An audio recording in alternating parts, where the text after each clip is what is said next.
ഉപതെരഞ്ഞെടുപ്പ് പ്രചാരണത്തിൽ ജമാഅത്തെ ഇസ്ലാമിയെ രൂക്ഷമായി വിമർശിച്ചിരിക്കുകയാണ് മുഖ്യമന്ത്രി പിണറായി വിജയൻ. കേരളത്തിലെ എല്ലാ മുസ്ലിം സംഘടനകളും ജമാഅത്തെ ഇസ്ലാമിയെ അകറ്റി നിർത്തിയതാണ് എന്നും മുസ്ലിം ലീഗ് നേതൃത്വത്തിന്റെ അറിവോടെയാണ് കോൺഗ്രസ് ഇപ്പോൾ ജമാഅത്തെ ഇസ്ലാമിയുമായി ബന്ധപ്പെട്ടത് എന്നും മുഖ്യമന്ത്രി ആരോപിച്ചിരിക്കുകയാണ്. ജമാഅത്തെ ഇസ്ലാമി നമ്മുടെ നാട്ടിൽ അപരിചിതമായ ഒരു കാര്യമല്ല, എല്ലാവർക്കും പരിചിതമായ പേര് തന്നെയാണ്.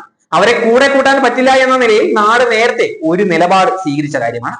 അതിന്റെ ഭാഗമായി കേരളത്തിലെ എല്ലാ മുസ്ലിം സംഘടനകളും അകറ്റി നിർത്തിയ ഒന്നാണ് ജമാഅത്തെ ഇസ്ലാമി എന്ന് മുഖ്യമന്ത്രി ഓർമ്മപ്പെടുത്തുകയാണ്. UDF ഇപ്പോൾ അങ്കലാപ്പിലാണ്.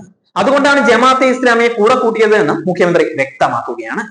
നിലമ്പൂരിലെ പോത്തുകല്ലിൽ LDF സ്ഥാനാർത്ഥി M സ്വരാജിന്റെ തെരഞ്ഞെടുപ്പ് വേളയിൽ സംസാരിക്കുകയായിരുന്നു മുഖ്യമന്ത്രി പിണറായി വിജയൻ. ജമാഅത്തെ ഇസ്ലാമിയെ കൂടെ കൂട്ടാനുള്ള UDF തീരുമാനം ദൂരവ്യാപകമായ പ്രത്യാഘാതം ഉണ്ടാക്കുമെന്ന് CPIM സംസ്ഥാന സെക്രട്ടറി MV ഗോവിന്ദൻ മാസ്റ്റർ വ്യക്തമാക്കുകയാണ്. വർഗീയ ശക്തികളെ വളർത്താനാണ് UDF-ന്റെയും കോൺഗ്രസിന്റെയും നീക്കമെന്നും അവരുടെ വർഗീയ കൂട്ടുകെട്ട് ഭാവി കേരളത്തെ അപകടപ്പെടുത്തുമെന്നും അദ്ദേഹം നിലമ്പൂരിൽ മാധ്യമങ്ങളോട് പറയുകയായിരുന്നു. ജമാഅത്തെ ഇസ്ലാമി ഒരു ശക്തിയുമില്ലാത്ത സംഘടനയാണ്, അവരുടെ ആശയമാണ് പ്രശ്നം. ഇത്തരം വർഗീയ ശക്തികളെ വിശ്വാസികളെ അടക്കം അണിനിരത്തി പ്രതിരോധിക്കുമെന്നും അദ്ദേഹം വ്യക്തമാക്കിയിരിക്കുകയാണ്. ജമാഅത്തെ ഇസ്ലാമിയുമായി LDF ഒരു രാഷ്ട്രീയ ധാരണയും ഉണ്ടാക്കിയിട്ടില്ല എന്നും ഒരു പഞ്ചായത്തിലും ഒരുമിച്ച് മത്സരിച്ചിട്ടില്ല എന്നും അദ്ദേഹം പറയുന്നുണ്ട്. പഞ്ചായത്ത് നിയമസഭാ തെരഞ്ഞെടുപ്പുകളെ നിലമ്പൂർ ബലം സ്വാധീനിക്കുക തന്നെ ചെയ്യും. കേരളത്തിന്റെ വികസന രംഗത്ത് വലിയ മുന്നേറ്റം സൃഷ്ടിക്കാൻ ഇടതുപക്ഷ സർക്കാരിന് സാധിച്ചിട്ടുമുണ്ട്. അതിദരിദ്രരില്ലാത്ത സംസ്ഥാനമാക്കി മാറ്റുകയും ചെയ്തിട്ടുണ്ട്. സർവ്വ മേഖലകളിലും മുന്നേറ്റവും ഉണ്ടാക്കിയിട്ടുണ്ട്. എന്നാൽ ദുരന്തമുഖത്ത് പോലും കേരളത്തെ അവഗണിക്കുന്ന നിലപാടാണ് കേന്ദ്രം കൈക്കൊണ്ടിട്ടുണ്ടായിരുന്നത്. ഹൈക്കോടതി വരെ കേന്ദ്രത്തിന്റെ ഈ നിലപാടിനെ വിമർശിക്കുകയും ചെയ്യുകയായിരുന്നു. നല്ല പ്രതികരണമാണ് ജനങ്ങളിൽ നിന്ന് ഇടതുപക്ഷത്തിന് ഉണ്ടാകുന്നത്.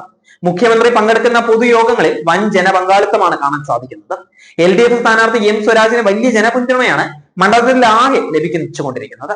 സ്വരാജ് നല്ല ഭൂരിപക്ഷത്തിൽ വിജയിക്കുമെന്നും അദ്ദേഹം മാധ്യമങ്ങളോട് പറയുകയായിരുന്നു.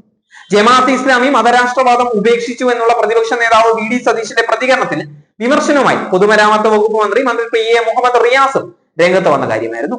ഇങ്ങനെ ഒരു ഗുഡ് സർട്ടിഫിക്കറ്റ് നൽകിയതിലൂടെ സെക്കുലർ രാഷ്ട്രത്തിന് പകരം മതരാഷ്ട്രം ഉയർത്തിപ്പിടിക്കുന്ന ജമാഅത്തെ ഇസ്ലാമിയെ വെള്ളപൂശാനാണ് അദ്ദേഹത്തിന്റെ ശ്രമമെന്ന് റിയാസ് ആഞ്ഞടിക്കുകയായിരുന്നു.